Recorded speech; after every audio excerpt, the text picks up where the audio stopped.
They are calling it housing court hell. Delays and backups in New York City are turning into nightmares for some families who say they are on the brink of bankruptcy. In fact, what they thought would take just a few months to get a resolution in housing court has turned into years. The cause? The courts are still dealing with a backlog of cases from the COVID pandemic. 7 on your side, investigative reporter Dan Krauth is here now with more on the effect it is having on those families and what's being done about it. Dan?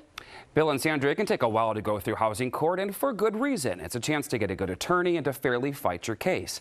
But some homeowners say they're in fear of losing their own homes because of a lack of court workers and constant court delays.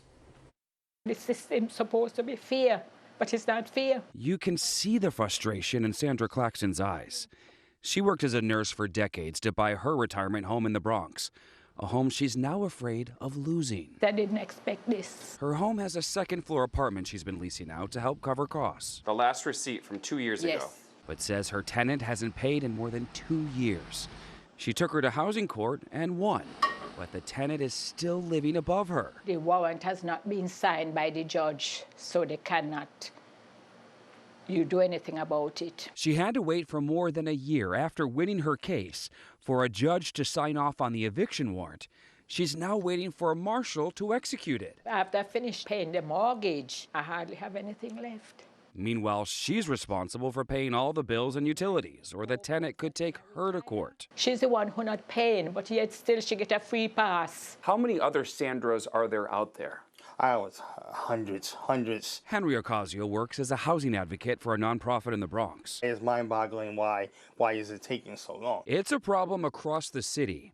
We found the average eviction takes 2 years, and landlords say a warrant takes an average of at least 6 months to be executed. 2 years out of the pandemic, and we're still seeing this very, very slow process. The delays have been so bad in Queens, a group of property owners got together and sued the Queens court administrator to try to speed up the process. Craig Gambardella represents the landlords. This is pretty rare action, right? This is incredibly rare action. In a response to the lawsuits, the court administrator said they've been dealing with a monumental task of clearing out an almost 2-year backlog from the pandemic and have had a shortage of housing court judges, court attorneys, and other staffing shortages. The fact that upon filing this lawsuit, things started moving in the right direction with respect to staffing in Queens County. It doesn't solve the citywide problem, though. It's unacceptable. Senator Holman, the chair of the State Senate Judiciary Committee, says constant complaints have led to 5 new housing court judges being added over the last month.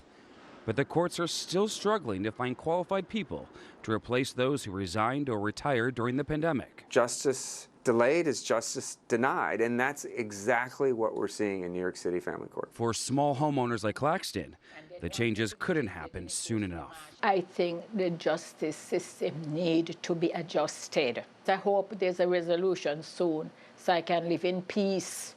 And I don't even know if I want to rent out my place again. We'll let you know when her case is resolved. I requested sit-down interviews with both the supervising and administrative court judges. Instead, they sent a statement saying they're working to address the delays by adding more staff.